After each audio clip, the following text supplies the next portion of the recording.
Chapter 1. Wenxue. These are the cultivation resources for next month. Here you go. Qin Chuan handed the shabby cloth bag to the elegant girl standing in front of him. He was panting slightly, and his face looked slightly tired. Wang Wenxue lowered her head and looked at the shabby cloth bag that Qin Chuan handed over. Seeing the black stains on the cloth bag, a complicated look flashed across her beautiful eyes. She didn't reach out to take the shabby cloth bag for a long time. Qin Chuan seemed to have noticed Wang Wenxue's resistance to the shabby cloth bag. He pursed his lips slightly. I just finished a part-time job and came here in a hurry. I didn't have any. Qin Chuan, what is your brain development? How many types of low-grade, yellow-level runes have you grasped from the teacher's teachings? Wang Wenxue suddenly interrupted Qin Chuan's explanation. At this time, she didn't want to hear any explanation because it was unnecessary and meaningless. Qin Chuan looked at Wang Wenxue and was slightly stunned. This was the first time that Wang Wenxue was concerned about his cultivation progress since he entered high school. Although he felt it was a little strange, Qin Chuan still answered Wang Wenxue's question truthfully. We've known each other since we were young. Don't you understand me? My brain development is only at 25%. I've only grasped one type of low-grade yellow-level rune that the teacher taught me, the clear water rune. When it came to his studies, Qin Chuan appeared magnanimous on the outside, but he was extremely unwilling to accept it on the inside. Ever since he came into contact with brain development and meditation runes classes in high school, he had been studying wholeheartedly. Every day, apart from attending classes and working part-time jobs, he spent almost all of his time on brain development and meditation runes. He only slept for a short 3 hours every day. However, no matter how hard Qin Chuan worked, he still didn't achieve any good results. Now that 2.5 years of high school had passed, the average student's brain development was around 40%. However, Qin Chuan's was only 25%. The college entrance examination was coming in half a year. If his brain development was still at 25%, he might lose the opportunity to enter university and could only enter a vocational school. He would never be able to become a cultivator. Wang Wenxue, who was also a child from the slums, displayed an amazing talent for cultivation after entering high school. Not only did her brain development reach 65%, but she also grasped 9 types of low-grade yellow-level runes and 4 types of mid-grade yellow-level runes. She was a genius in the elite class and was known as the goddess of the state capital number 2 high school. Thinking back, Qin Chuan was able to enter the state capital number 2 high school because of Wang Wenxue. Therefore, Qin Chuan had always been grateful to Wang Wenxue. After learning of Wang Wenxue's amazing talent for cultivation, he even used all of his hard-earned money to buy cultivation resources to help Wang Wenxue in her cultivation. This was to repay Wang Wenxue's kindness. Hearing Qin Chuan's honest answer, Wang Wenxue frowned slightly. She rarely paid attention to Qin Chuan's cultivation progress. She didn't expect Qin Chuan's results to be so poor. If you want to enter a good university, you have to at least develop your brain to 50% and above in high school. Also, you have to grasp at least 5 types of low-grade yellow-level runes and 2 types of mid-grade yellow-level runes. With your current results, it's almost certain that you won't be able to enter university. The universe was vast, and the cultivators of the 3,000 worlds respected runes. Only by mastering the power of runes could one be qualified to become a cultivator. The development of one's brain was closely related to the speed at which one could control runes. The higher the development of one's brain, the less time it would take to control runes, and the more precise the control of runes would be. Therefore, the development of one's brain basically determined whether one could become a cultivator in the future. With Qin Chuan's current level of brain development, it was destined that he would not be able to become a cultivator in the future. Naturally, he would lose the qualification to enter university. Of course, Qin Chuan knew that with his current results, it was basically wishful thinking to enter university and become a cultivator. However, as long as the college entrance examination wasn't around the corner, he wasn't willing to give up on any possibility. Heaven rewarded the diligent. Before everything was settled, he still had a chance. This was Qin Chuan's insistence. No one could shake his conviction and determination. Seeing Qin Chuan remain silent, Wang Wenxue thought that her words had hurt Qin Chuan's self-esteem. She sighed softly. Take these cultivation resources back and use them yourself. In the future, you don't have to send cultivation resources to me anymore. Qin Chuan looked at Wang Wenxue in surprise. Your college entrance examination goal is to enter the 6 major universities. You need these cultivation resources more than I do. The 6 major universities only accepted geniuses. Although Wang Wenxue's results were good, it was still somewhat unstable for her to enter the 6 major universities. These cultivation resources were absolutely important to Wang Wenxue. Qin Chuan faced reality. It's impossible for us to be together. Facing Qin Chuan's insistence, Wang Wenxue frowned and said in a deep voice, after the college entrance examination ends in half a year, I will definitely enter the 6 major universities and become a 1 in a million cultivators. You, on the other hand, can only enter a specialized academy and become an ordinary person among the masses. We are destined to not be people of the same world. No matter how good you are to me, I will never be tempted by you. Give up. Qin Chuan looked at Wang Wenxue with some astonishment. He didn't think that Wang Wenxue would misunderstand that he liked her. Thus, he explained with a smile, Wenxue, you misunderstood. Seeing that Qin Chuan still wanted to quibble, Wang Wenxue's face couldn't help but sink. She said in a cold voice, let's not meet again in the future. I'm afraid that Lu Cheng will misunderstand me. To tell you the truth, I have already promised Lu Cheng that after I graduate from high school, I'll become his girlfriend. He will provide me with a huge amount of cultivation resources in the future.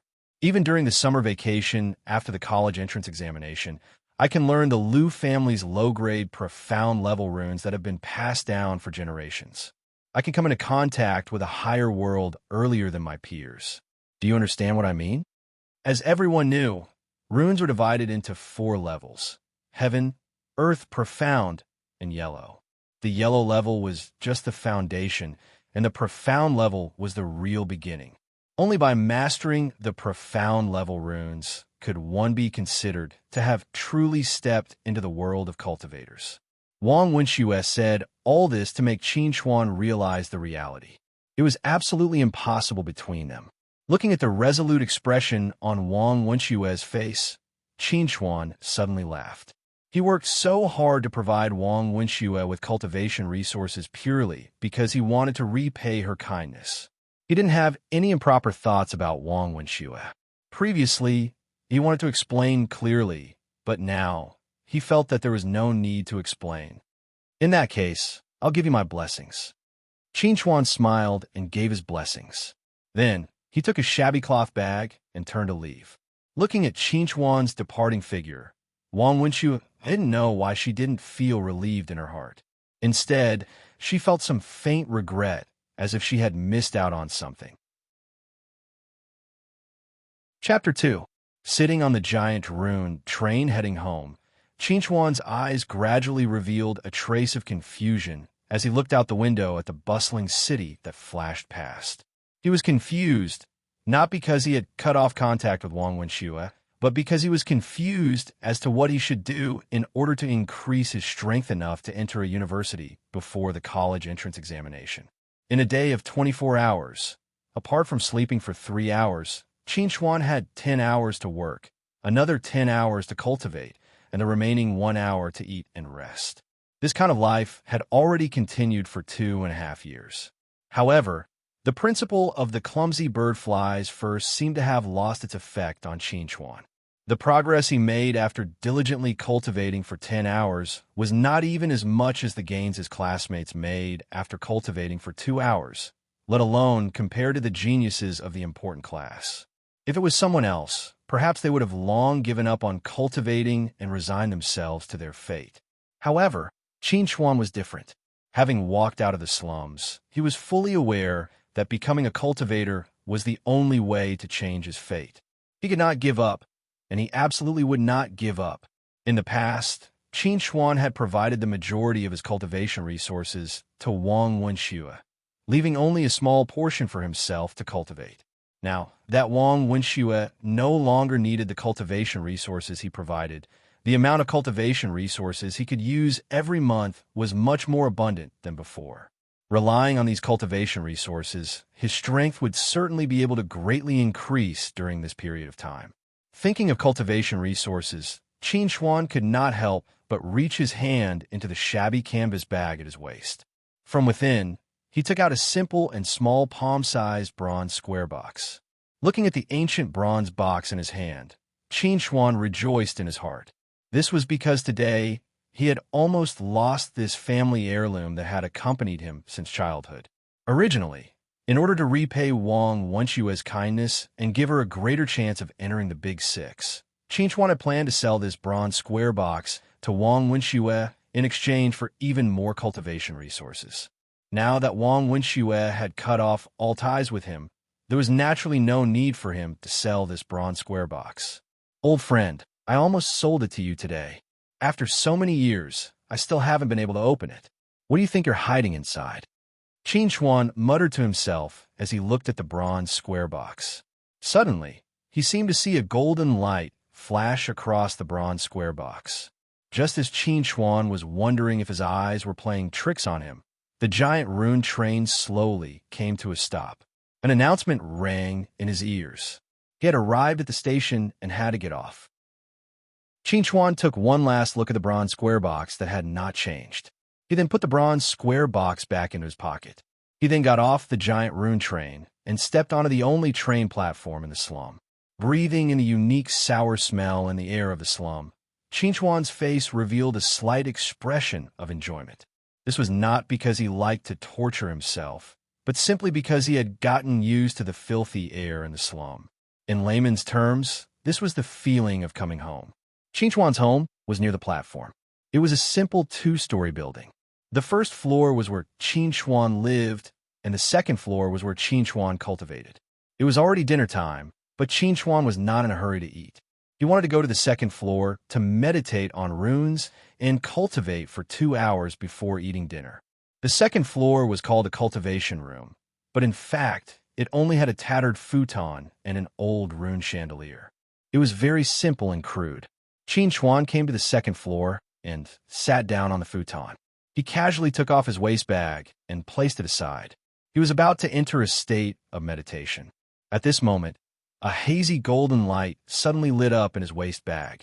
It was as if a small artificial sun had been placed in the bag. It was blazing and boiling hot. Looking at the glowing pocket, Qin Xuan opened his eyes wide in surprise. Just as he was about to reach out and pick up the pocket to take a look, the shabby pocket suddenly disintegrated and turned into fine dust, revealing the bronze square box inside.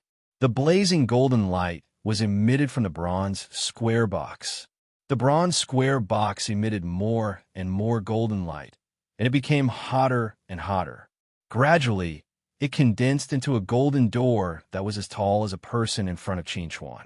The bronze square box had become the frame of the golden door, and it exuded a strong and desolate aura. It was like a giant beast that had been sleeping since ancient times was slowly waking up.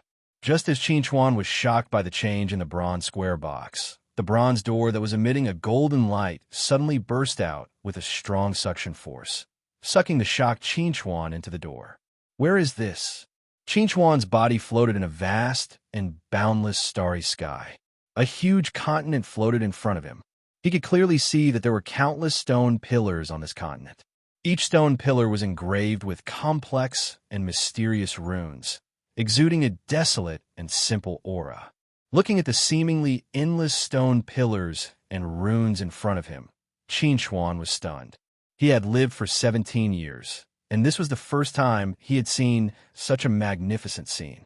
The countless golden runes seemed to have turned into a vast ocean, bobbing up and down in front of him, exuding a power that made one's heart palpitate. Suddenly, the towering stone pillars on the continent began to shatter. Countless runes fell from the pillars, turning into rootless duckweeds. The powerful energy contained within was like a ferocious beast that had just escaped from its cage. It erupted with a world-destroying might, shattering the entire continent. The continent fell apart, and the stone pillars were destroyed. After the golden runes erupted with peerless power, they slowly began to dissipate. Just as these runes were about to completely disappear, a small bronze square box suddenly appeared from the fragments of the continent. This bronze square box instantly turned into a huge bronze door, and an intense suction force erupted from it. All the runes floating in the starry sky were sucked into the door, along with Qinchuan's figure. Rumble! After an unknown amount of time, a thunderous sound exploded in Qinchuan's ears, awakening Qinchuan's slumbering consciousness. His body was like a piece of dead wood floating on the surface of the sea, drifting with the waves. When Qinchuan woke up and saw the vast ocean below him, Qinchuan was completely stunned. It was an endless sea made up of countless golden runes. At this moment, it was as if a star had exploded in Qinchuan's mind. A series of information surged into his mind like an unending wave. Under the impact of this massive amount of information, Qinchuan fainted on the spot. The sea of runes surging under Qinchuan's body turned into a trickle at this moment, pouring into Qinchuan's body. It was like the world's top nutrient fluid, nourishing Qinchuan's limbs and bones. Chapter 3. Boom! A thunderous sound exploded in Qinchuan's brain, awakening him from his slumbering state of consciousness. A complex and mysterious rune floated quietly in his brain, its structure resembling a thunderbolt that fell from the heavens, exuding an unfathomable power that made one's heart palpitate. The sound of thunder just now came from this rune. Qinchuan could feel the power of the rune that seemed to be connected to his blood. He could not help but tremble with excitement. Talent rune. He had actually activated his own talent rune. The so-called talent rune was a sign that a person had embarked on the path of cultivation. Only by activating the talent rune could one rely on the power of the rune to absorb the spiritual energy of heaven and earth and officially begin cultivation. To put it simply, only those who had activated their talent rune were qualified to become a true cultivator. Those who had not activated their talent rune would never be able to embark on the path of cultivation. Most people would only be able to activate their talent rune after entering university with the help of university tutors. Very few people could activate their talent rune in high school. Those who could activate their talent rune in high school were all 1 in a million geniuses. Take the state capital's second high school of Qing as an example. Currently, there were only 4 people who had activated their talent rune, and all of them had powerful backgrounds. Otherwise, they would not have been able to activate their talent rune earlier than their peers. And now, Qinchuan had become the 5th person to activate his talent rune in the state capital's second high school of Qing. Activating his talent rune meant that Qinchuan had the qualifications to cultivate. He had already taken one step into the door of becoming a cultivator.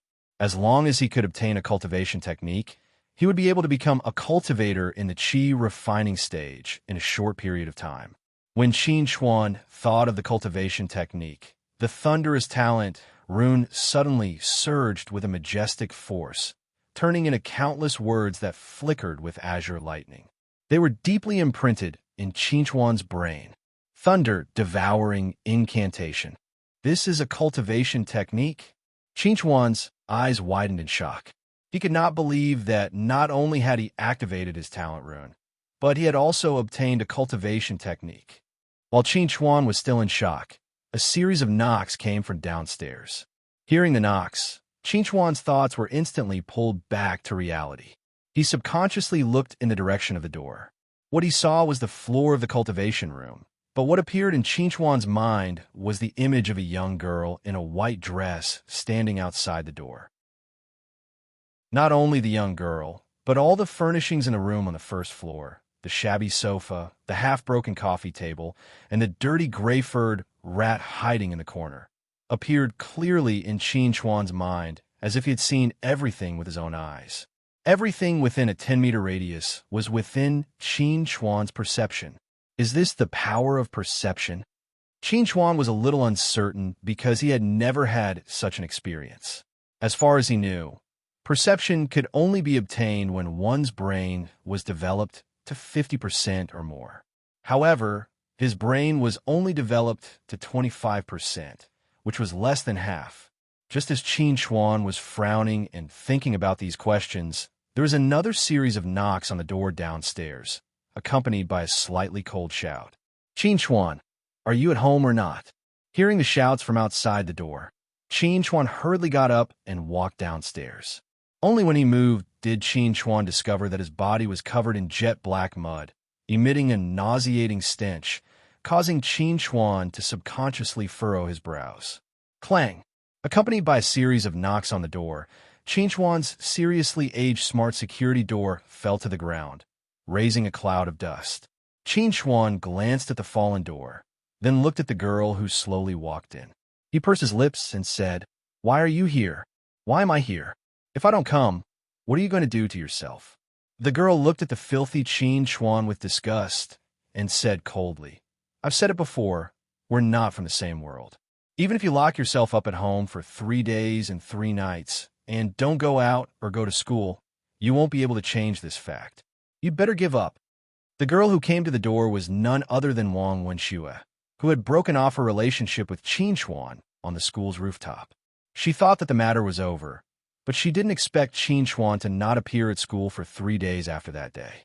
She couldn't even find Qin Chuan at his usual place of work. Because she was worried that Qin Chuan would take things too hard and do something stupid, Wang Wenxue had no choice but to come to the door. This wasn't because Wang Wenxue was worried about Qin Chuan's safety.